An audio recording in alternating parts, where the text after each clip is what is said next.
want to introduce you and get you on here to give your presentation. All right. Well, thanks for having me on, Dave. I appreciate the opportunity. I have spent a lot of time looking looking at cattle markets, studying cattle markets, researching them, researching price risk, and in the course of that all of that activity, my firm and I have developed, in conjunction, in partnership with K State, a website called beefbasis.com, which is owned by our company, Custom Ag Solutions. Next slide. I'll give you a little bit of background um, on myself. I'm a fifth generation rancher. My family came to the Bighorn Basin in northern Wyoming in 1900, and I run cattle in the Bighorn Mountains, the Bighorn Basin, and then over on the Montana side, north of on the north side of the Bighorns, on a small place on Lodge Grass Creek. I've been doing this for well, 26 years now, I guess, if I count um, if I count some previous experience. I Before we started our consulting firm, both my business partner and I, John Mangus, worked in agricultural economic consulting, and then in 2004 we started Custom Ag Solutions, which focuses on risk management, outreach, and education, and risk management research. Uh, and in the course of that, I've appraised real estate. I was a certified rural appraiser, or accredited rural appraiser, and have done some expert witness testimony. If you've gone through any type of estate litigation, then that's kind of my wheelhouse. Um, I bought cattle 26 years ago because my dad told me I had to go to college. He didn't pay for it. He just told me I had to go, and then uh, I always knew I just wanted to be a cowboy. I just wanted to be a rancher. And he said, "Well, that's fine, but I'm not going to give you mine." So I started out buying cattle, and I started we started this business in part because I wanted to earn enough money to buy a place. I wanted to be able to operate a place um, without any constraints or expectations from my family. We transitioned our estate from in the during the period of 2005 to 2014, and I'm on my own, which is nice. And um, it introduces a lot of risk, but it also introduces a lot of freedom, and and so there's a trade-off.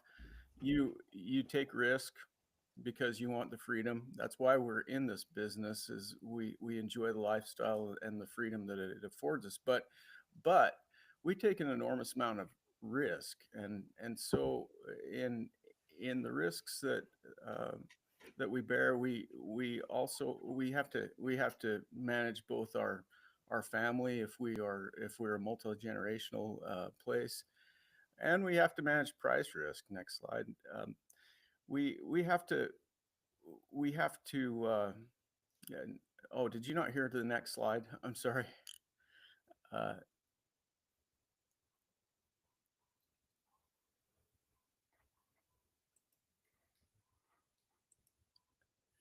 Today we'll talk about five things. We're going to talk about in general, we're going to talk about price risk, price forecasting. um, Dave, can you hear me? Okay. uh, can let's see, let's try to go to the next slide. There we go. Okay, now we're back up. uh, we're going to talk about first we're going to talk about cash markets, and how cash markets and futures markets are related. And once we understand how cash markets and futures markets are related, then that helps us understand how we arrived at price forecasts using basis projections, and introduce you to beefbasis.com, which is a price forecasting tool that allows you to not just forecast prices, but make a lot of other useful management decisions. Because once you can forecast prices at any weight, you can forecast the cost and benefit of selling calves heavier or lighter, or earlier or later. Next slide.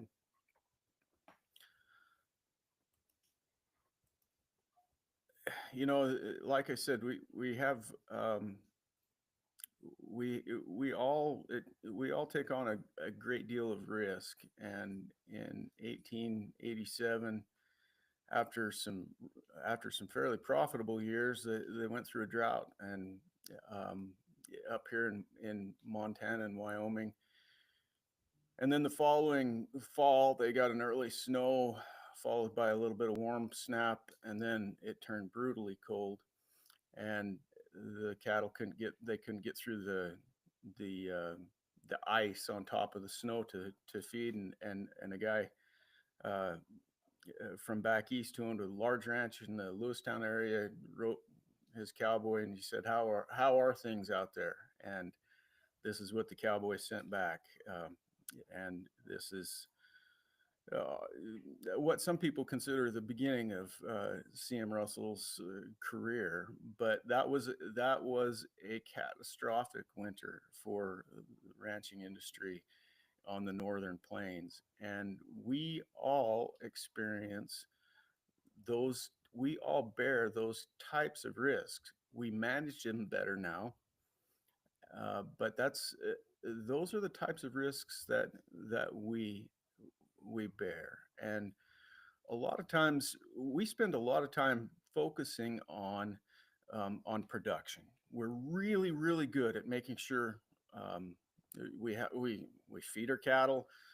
We have a very we spend so much time making sure that we have a live calf.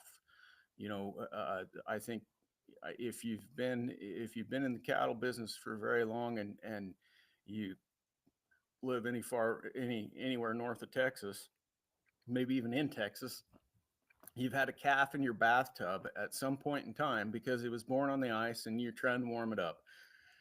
We we check them every 2 hours when they're calving. We make sure that they have all their shots, all their vaccinations. We try to keep them paired up with their mothers.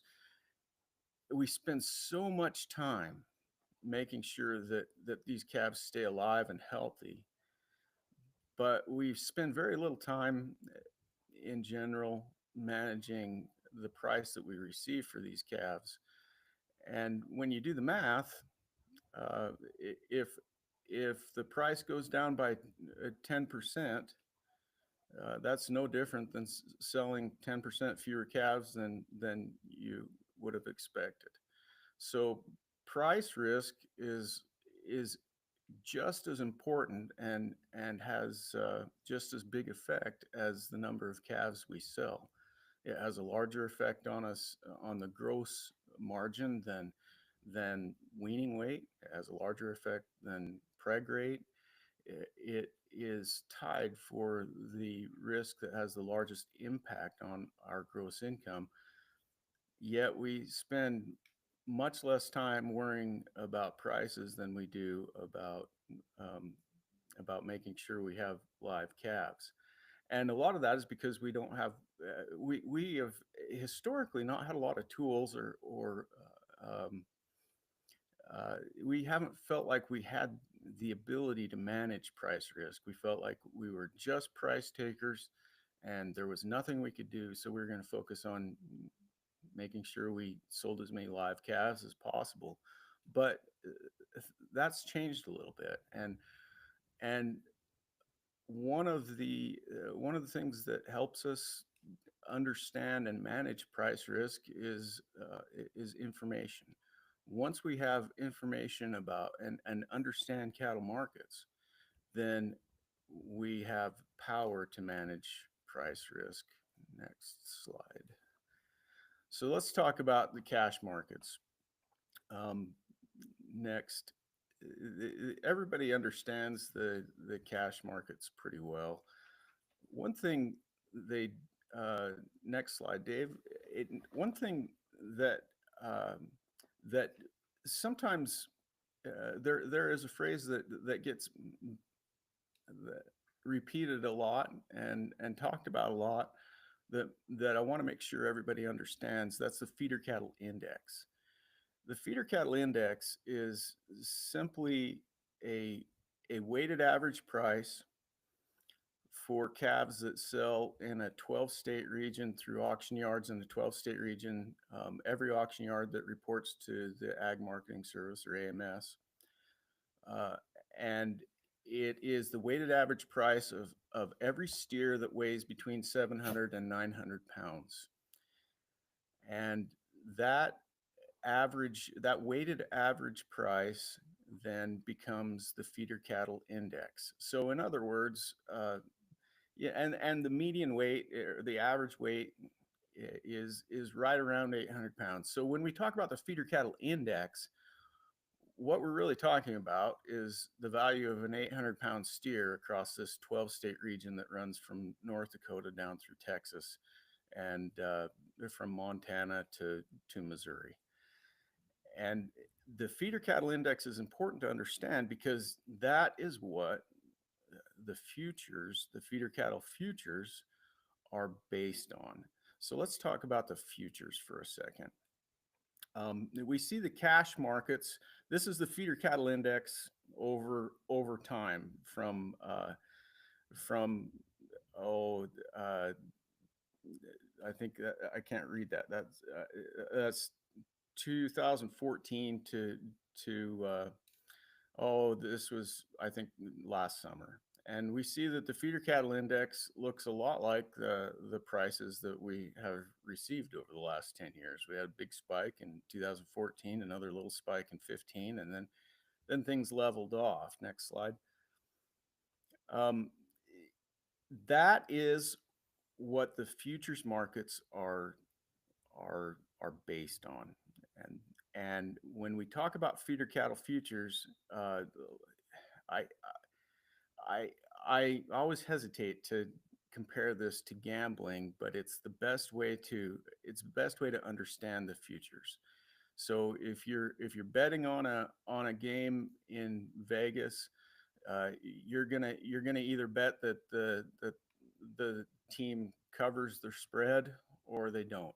In other words, you are going to put money on the team that you think is going to win by the margin you think they're going to win by. And that is the way the futures market works. What the futures market represents is the expectation of the feeder cattle index. Remember, that's an 800-pound steer in 12 state area on a specific date, and that specific date, more specifically, is the last trading day of the month for that futures contract. So, for example, the last trading day for the January feeder cattle futures market is the last Thursday of the month. The last trading day for March is the last Thursday in March.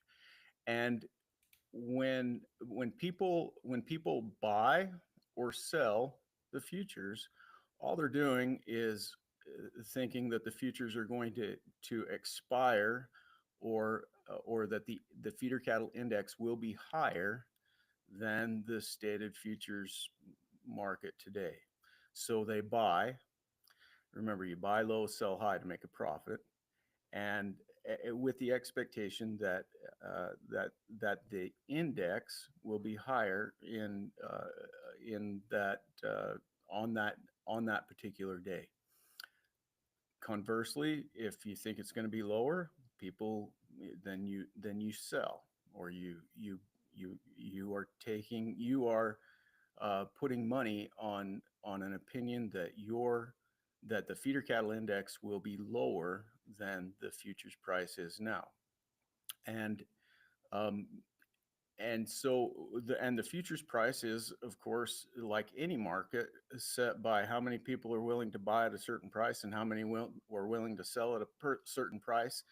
And if and the last price that both a buyer and a seller agreed to uh, to sell or buy is the stated price of the feeder cattle futures. In other words, the futures is the market's best guess at what the feeder cattle index is going to be on the last trading day of that futures contract month.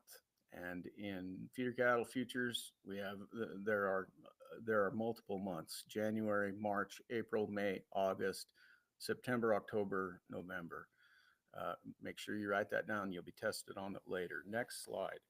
Okay, and we see that then, as we would expect, the futures markets follow very closely the feeder cattle index. And you'll notice it at at the end of every at the beginning of every year. This green line is the January feeder cattle futures contract, and that represents, remember, what people expect the feeder cattle index to be at the end of January. And sometimes that line isn't complete, it isn't in line necessarily with the current index, um, because the index is a 7-day rolling average of what current prices are. What we see, though, is that line converges. In other words, the feeder cattle index and the futures are essentially equal when at the end of every January, when that contract expires. Because if you buy or sell a contract, and you hold it until the contract expires, then if you bought and the contract and the index is higher than the price that you bought at, then when the contract expires, you you make the difference. In other words, if you bought at 270 and the index is at 280 when the contract expires, you're gonna get $10 100 on a contract is 50,000 pounds. So this is how to understand the futures markets. The futures markets don't necessarily represent current prices. They represent a price expectation for the market or the feeder cattle index in the future. Go ahead and next slide. So once we understand what the feeder cattle index is and how the feeder cattle futures relate to the index, then we can understand basis, which is simply the difference between the futures market and the cash market. Let's go into everybody understands price slides, because we often sell loads based on a certain weight with a certain um, slide for the contingency that our cattle don't come in at that weight. So, for example, we might sell 6 weight steers at a $15 slide, which means that if they come in at 700 pounds instead of 600 pounds, then you get $15 a hundred less, or 15 cents a pound less than the contracted price. That is very similar to basis. If you understand slides, you understand basis. What we're talking about when we talk about basis, defined basis is simply the difference between whatever you receive at the sale barn, or when you sell your calves, and the price of the nearest, or the feeder cattle futures closest to expiration. So we know that it's probably 19 years out of 20, the lighter the calf, the higher the price, right? The more we receive per pound. Um, and that's the slide. Basis is just the difference between the market's expectation. Well, it's the difference between the futures cattle, or futures feeder cattle futures, and the price that we receive for our calves in the cash market. And a lot of times we sell calves that are lighter than 800 pounds, so we are going to receive a higher price than we see in the feeder cattle index because of that price slide. And the understanding this is key, because once we understand what basis is, we can then move on to price forecasts. Next slide. If we look at if we look at the if we look at basis in another light, basis and price slides both in another light, we can think of it in dollars per head. Now, the last slide we showed you the cattle market from a particular sale on a particular day, and we had different weights and different prices, and we saw that the prices were higher for lower weights. But if we look at the value per head, even though the price is higher at a lower weight, the the heavier the calf, the more they are worth per head, and that is what we call the value of gain. But that's the reason for the price slide. So, for example, if we look at say 7 weights, in this 7 to 8 weights in this particular example, we see that they're worth somewhere between $1,700 and $2,000 a head. And if we subtract that from if we subtract the value of, say, a 4 weight from that, we see there's a $200 difference. And if we divide that by the weight difference, we see what the value of every added pound is for heavier calves. So that's why we have price slides. People generally are going to pay pay more per pound but less per head for calves that are lighter, because what they are looking at is their cost of gain. And we see the cost of gain is reflected in the value difference between animals of different weights. And that value difference, or value of gain, in other words, the value difference per pound for everything from 400 pounds to 730 or 50 pounds, is right in the middle of that circle, about 90 cents a pound. So when we look at price slides, the reason we have price slides is because buyers will pay about 90 cents a pound in this example for every additional pound. And they do that because they can make they can put it on for cheaper, theoretically. Go ahead, Dave. So when we understand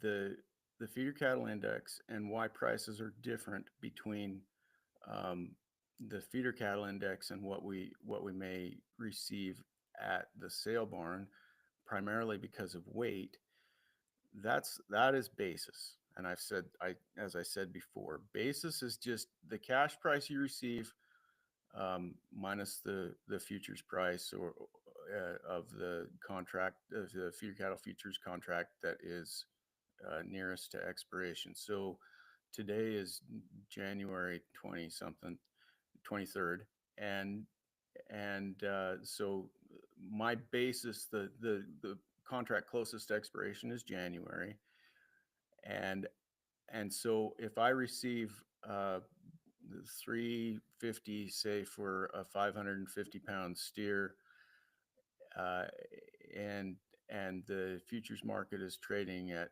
250, that's a $100 difference, meaning the basis is $100 per hundredweight, or $1 a pound, between the feeder cattle futures, January feeder cattle futures, um, and the cat and the calves that I sold.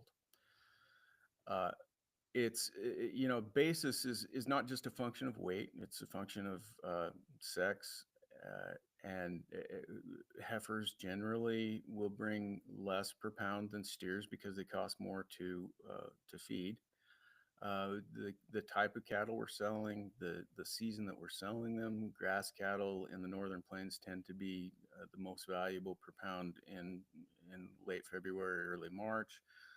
The cost of gain is huge, so the price of corn is important. Location is important as well.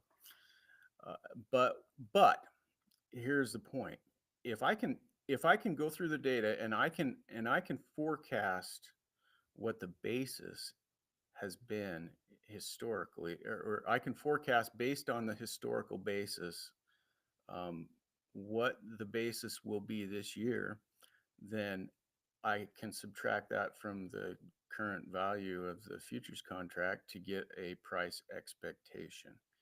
And that's why basis is so important to us. If we understand and can forecast basis, in other words, the difference between the futures contract and the price we receive, then we already know the futures contract. We have basis. We subtract the basis, or we add the basis to the futures contract, and that gives us a price expectation. Next slide. So that gets us into beefbasis.com and price forecasts. Beefbasis.com was an idea that originated in 2004, was funded initially as a research project by the USDA's Risk Management Agency in 2005, and was a joint effort, as I said, between our company, Custom Ag Solutions, and the economists at the time at K-State, who were Terry Castens, Kevin DeVetter, and Jim Mentert.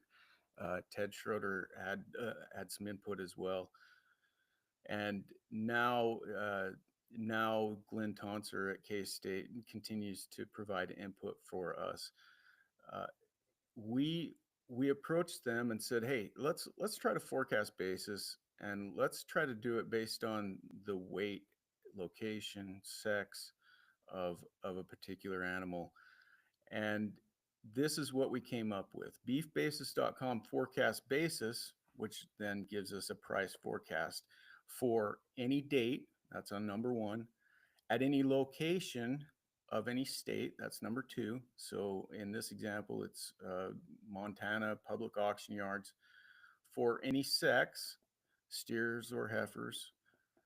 And the frame and muscling score is something that the Ag Marketing Service reports. This is the actual forecast page for beefbasis.com. So you fill those boxes in. Frame and muscling score in this area are usually medium and large number one. So that's the default. You can change that if you want, but that one actually fills in for you on your own, on its own. And then at any weight, given a particular futures price for feeder cattle and for corn. When I say at any weight, That's number 4. Notice there is a head count box that you need to fill in. That's the number of animals that that you expect will run through the ring at the same time. In other words, the number of uniform animals you have in that draft. Um, Typically, the larger the draft in the West, the more they are worth, because buyers are willing to pay a little bit more just so they don't have to sit there and keep bidding on cattle to fill a load. So again, you would, if you wanted a forecast, you would enter the date that you expect to sell, the location you expect to sell them at, the type of cattle you have, steer, heifer, bull, heifer that identifies as a steer. I don't know, but I don't think that's an option. But you do have the sex there, the weight, um, and then the number of animals you expect will run through the ring at one time. If you're selling a load lot, for example, if you are if you sold them on a video contract, then you can put a load lot in. And then the feeder cattle and corn futures are automatically populated based on the most recent price. And then once you put all of that information in, you press run, next slide, and you get a price forecast. What this model does specifically is forecast basis, add it to futures, and give you a price forecast. So in this particular example, the expected cash price was 263, but we know there's going to be a a uh, a range of probable prices. The one thing I can guarantee about any forecast is it's wrong. Uh, so it's a forecast is just the the the point with the highest probability. What's really important is that range. We want to look at the range of expected prices. We have a price expectation of 259 to 268, and a basis then of $41 and change. In other words, that price is $41 higher than the January futures cattle or feeder cattle futures contract trading on the day that this was run. And then we have some other things. We have the optimal hedge ratio, which is the number of feeder cattle contracts you would use to hedge that price, and the number of calves hedged per contract, which is something that we're not going to take a deep dive into right now. That the important thing is when you enter the information previous slide in the box on beef basis, then you get a cash price forecast. One note on beef basis, you do have to create a login ID, and it's free, but you do have to create a login ID to use it, because um, we need to control the number of bots or users who aren't going to uh, use this site as a as intended. So now once we understand beef basis and how it forecasts price, we we can use those forecasts for a lot of different things. It's not just a price expectation. We can use those forecasts for next slide for everything. We can use them to decide whether we want to accept a bid to buy our cattle off of our place. We can use those forecasts to decide uh, what what we should budget for the coming year in terms of income and expense. We can use those forecasts for uh, more in-depth analysis if we want to make changes on our operation that will affect the weight or the date that we sell, and we can run a forecast for what we what we how we would market our calves in under the current management protocol, and then we can run a forecast for the calves that would sell under the proposed management or management protocol that we're considering, and we can see if the cost uh, outweighs the benefit or the benefit outweighs the cost. In other words, to be more specific, we can say we are uh, thinking about pushing our calving date to, later into the spring. We're going to bring back lighter calves, but we expect them to be healthier, and we expect our death loss to be a little bit less. So um, we can forecast the price that we'd expect for our calves as we currently calve, and then we can forecast calves that are sold, say 50 pounds lighter or 60 days later at the same weight, and see what the difference would be. And one of the some of the things that we have developed that will help you to forecast that difference is, first of all, lot tracking. We have we you sell more than just one draft of steers. You sell steers, you sell heifers, and a lot of times you have heavy steers and light steers. So we have lot projections. You can once you create a login, you can say, okay, I've got.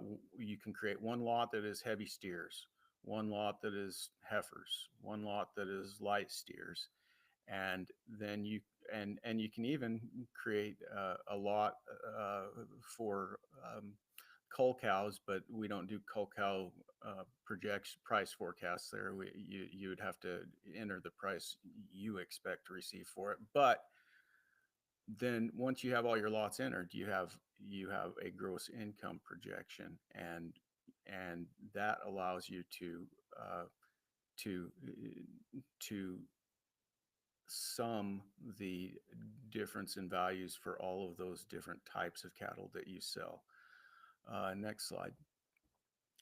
Um, this is how you create a lot, and we won't go into this too much. You just click on the plus sign to create a lot, and you enter your information into those boxes. You can put a tag on those, so you can sort your different lots. If you have a lot of lots. Uh, I'm sorry for that. But if you have a good number of lots, then you can sort your lots and just look at one particular set of lots. So just your steers or just your heifers. Next slide. And then this is what your lot page looks like. You have steer calves. You have some maybe weaned steers.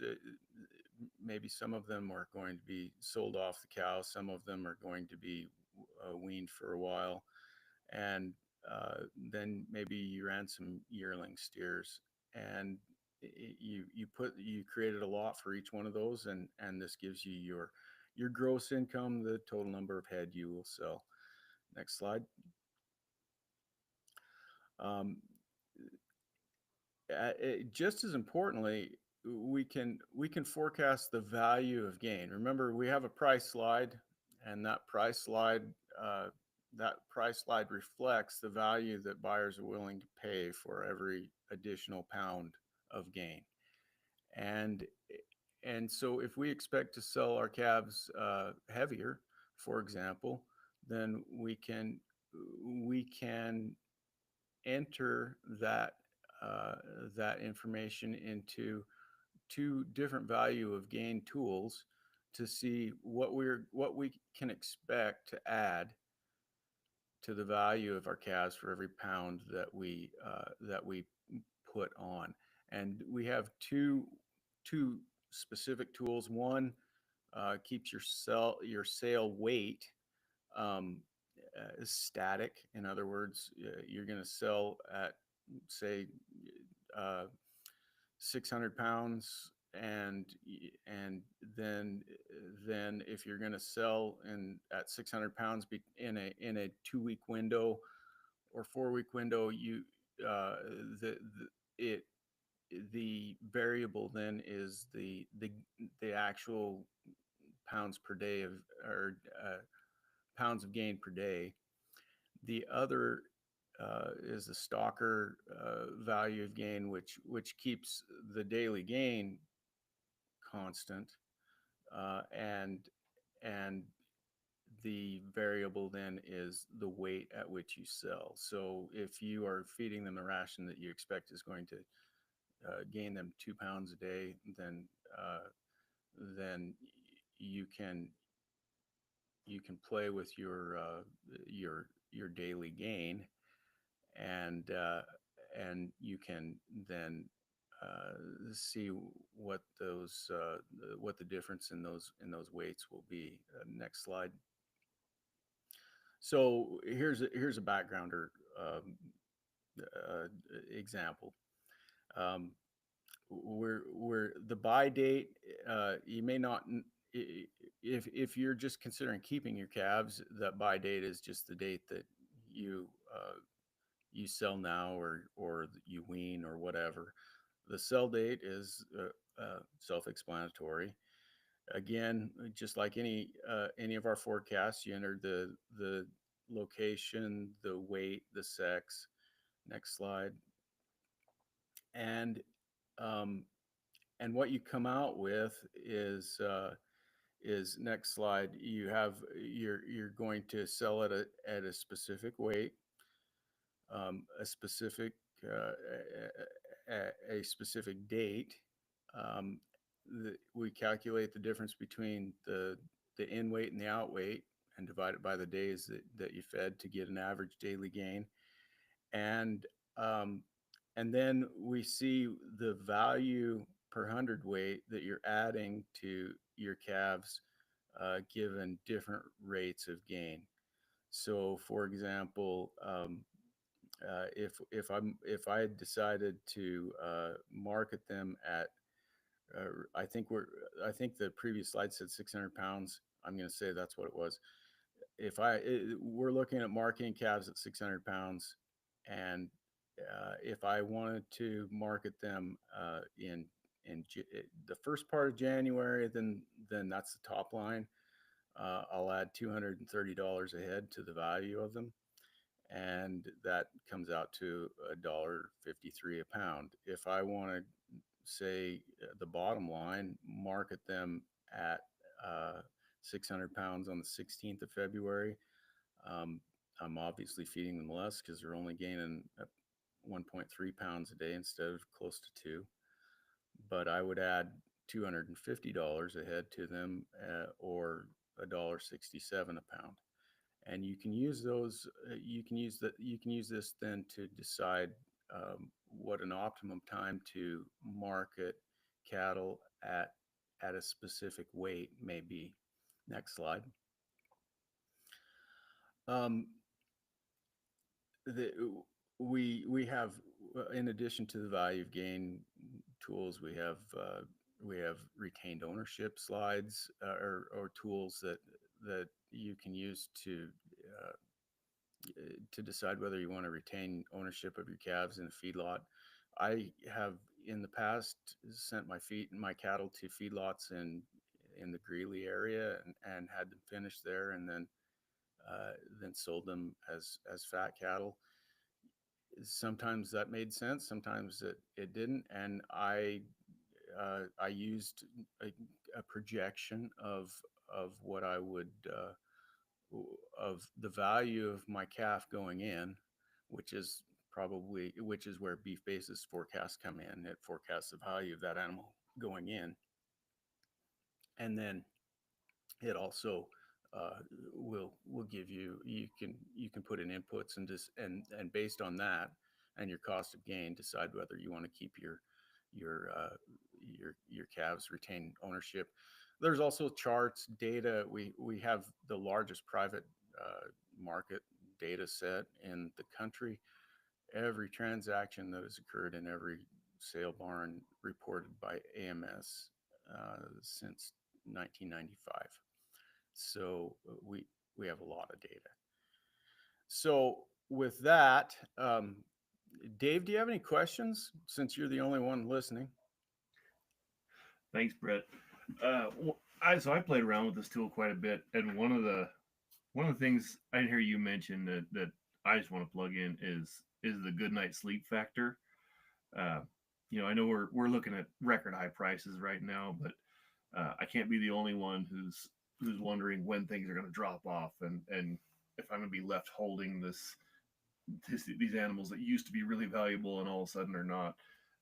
One thing I get from from beef basis is just some peace of mind when I'm making projections and making plans, and that good Right. night's sleep is worth quite a bit to me. And and the the forecasts are based on the futures market not changing. The futures market, of course, can change and has changed uh, during times like these. It's a joke, but it's not really a joke, and has often been repeated that we have 2 or 3 good years and we have to survive on those for the next 10 or 15, and that's not entirely inaccurate. So we need to make the most of these good years, and one of the ways we can do that is extend them uh, perhaps a little bit longer. And In other and words, if knowledge we is if we look at offers you so much. 2016, for example, we 2016 started out with cattle futures above $2. In other words, price expectations for 8 weights above $2, and ended well below that. If we When we're getting close to the end of these peak prices, um, or if we could be close to the end of these peak prices, buying some sort of insurance like LRP, if you aren't comfortable hedging in the futures market, or just buying, if you are comfortable and understand hedging, buying some you know out of the money puts that just don't cost much but protect you in the event of a real market wreck. Yeah, I think this tool it goes hand in hand for me with LRPs. Uh, Same thing. Absolutely. Just gives me so much more peace of mind when I'm making those decisions. Um, Kind of as we wrap up here, just want to thank you, Brett, for coming in and going over this tool. Um, we talk about good rangeland management, and good rangeland management is done by those who produce and those who are out there grazing. So these tools, this kind of information to help producers not just stay in business but thrive in their business and invest into more is key to our rangelands. So thank you, Brett, for coming on and going through this. Where can people find it? How can they get a hold of this kind of information? Okay, you can go to beefbasis.com to find it.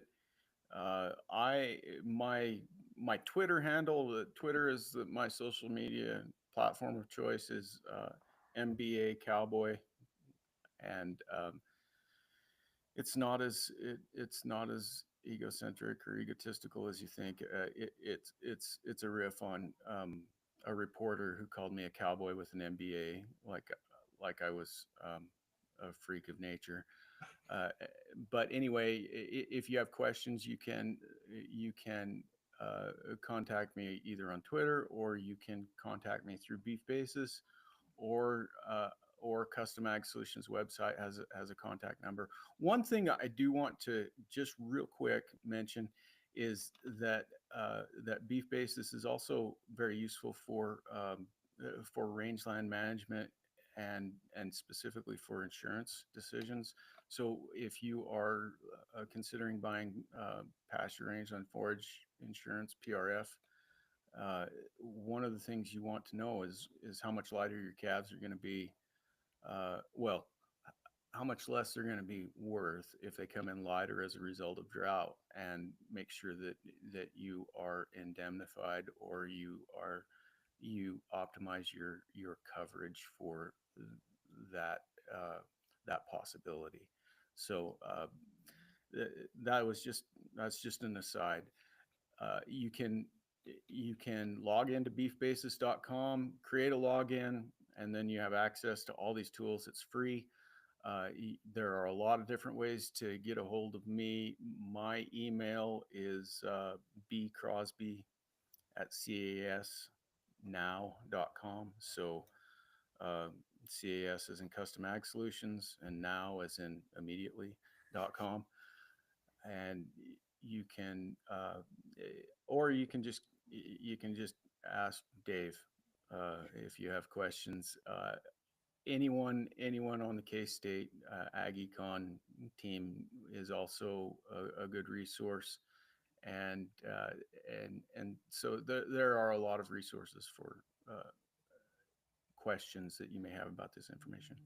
Yeah, I'll add too that any questions on this or any of the stuff that you see through Good Grazing Makes Sense, reach out to us through the Good Grazing Makes Sense channel, Facebook, email, look us up. Brett, thanks for coming on. Thanks for going through this, and I look forward to seeing how this market plays out and keep using this tool. Well, thanks for having me, Dave. I appreciate it, and it's always nice to see your smiling face. Have a good one. You too. See ya. And then